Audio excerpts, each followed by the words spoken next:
Mustangs, my name is Caitlin Freese. And I'm Andrew Espinosa. And you're watching LCTV right here, right now. Today is Wednesday, April 5th, 2018, and it's been our first show in a while, so let's see what's going on in the news. You've probably heard the warnings of the China space station falling to Earth.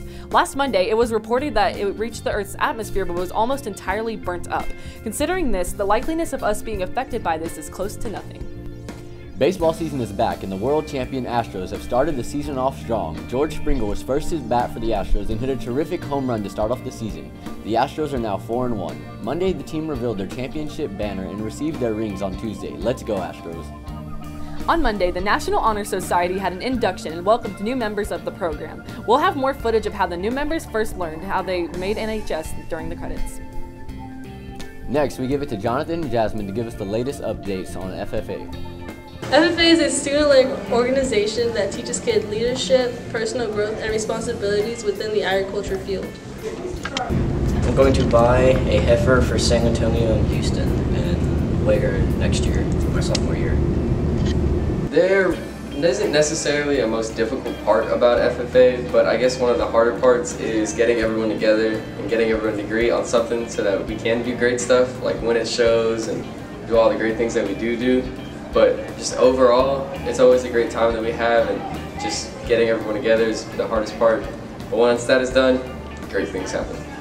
So with the money that I got from showing, I'm gonna save up and use it for college. And whenever I had to give my animals away, it was sad with my first two because like you get attached to it even though you're not supposed to, so yeah. Something I won't forget about FFA is the people in FFA because they're like a second family to me. They're there when I need them, and I spend more time with them than what I do with my real family. Thank you, and congratulations to FFA. We'll be right back to you after the break. The Lamar Booster Club's second annual fun run is Saturday, April 7th at 9:30 a.m. at Traylor Stadium. Adults are $25, students are $15, or you can sleep in and get the t-shirt for $7. After the run, there will be a zombie trailer and color war for $3 each or $5 together. Sign up at eventbrite.com. PALS applications are due tomorrow no later than 4 p.m. in C110. Powder Puff practices are the 17th and 19th on the practice fields from 3:45 to 5. The game is April 20th from 10 a.m. to 12:30 p.m. and tickets will be sold that week. Prom tickets will be on sale next week for $45 each in the cafeteria during all lunches.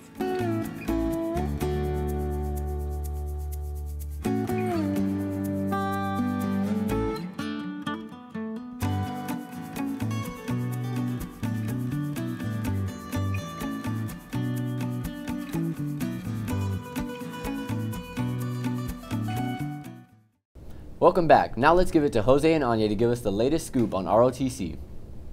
I am the unit special teams commander, and what that is I'm in charge of all the co-curricular activities that we have with the teams: color guard, arm drill team, saber team, archery team.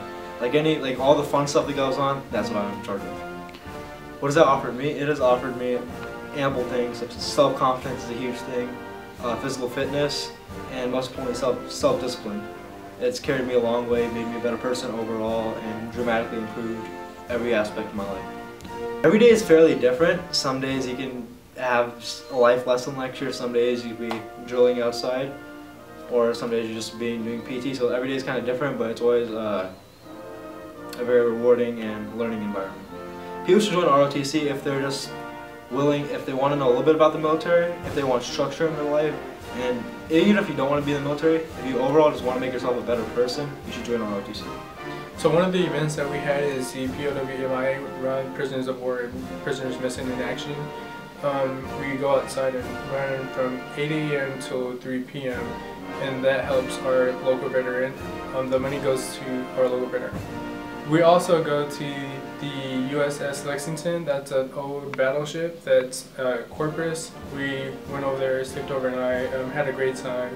Everyone enjoyed it. It was like a museum that you could sleep in, and there's ghost stories. Thank you reporting for the latest on ROTC. Now on a lighter note, let's turn to Lizette and Olivia for another episode of This Week in Pop Culture History. Hey Mustangs, I'm Olivia Knuckles. And I'm Lisette Longoria. And we're back with This Week in Pop Culture History. On April 1st, 1979, Nickelodeon's Kids Cable Channel was first launched. The name of the channel comes from the first 5-cent movie theaters that were called Nickelodeons. On April 2nd, 1978, the soap opera Dallas premiered on CBS. The show became most famous for its cliffhangers. On April 3rd, 2010, Apple released its first-generation iPad tablet computer.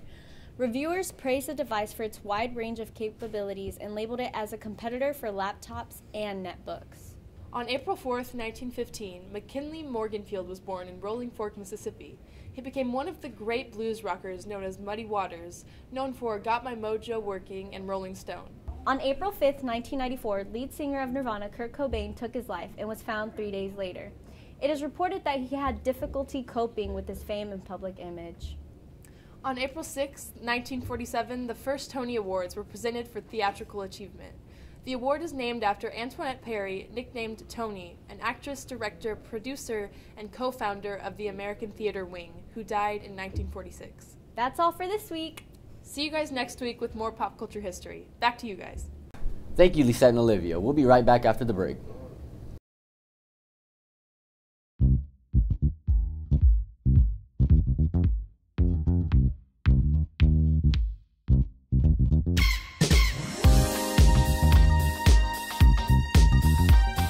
I was very confident in my trials because I've been cheering for 3 years and this is my last year, so I'm used to it.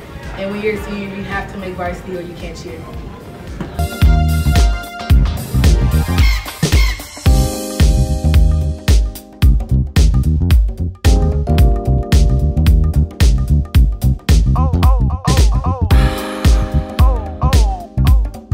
Thank you, sports. That's all for us this week, Mustangs. We hope you enjoyed the show. Be sure to tune in next week and stick around for the credits.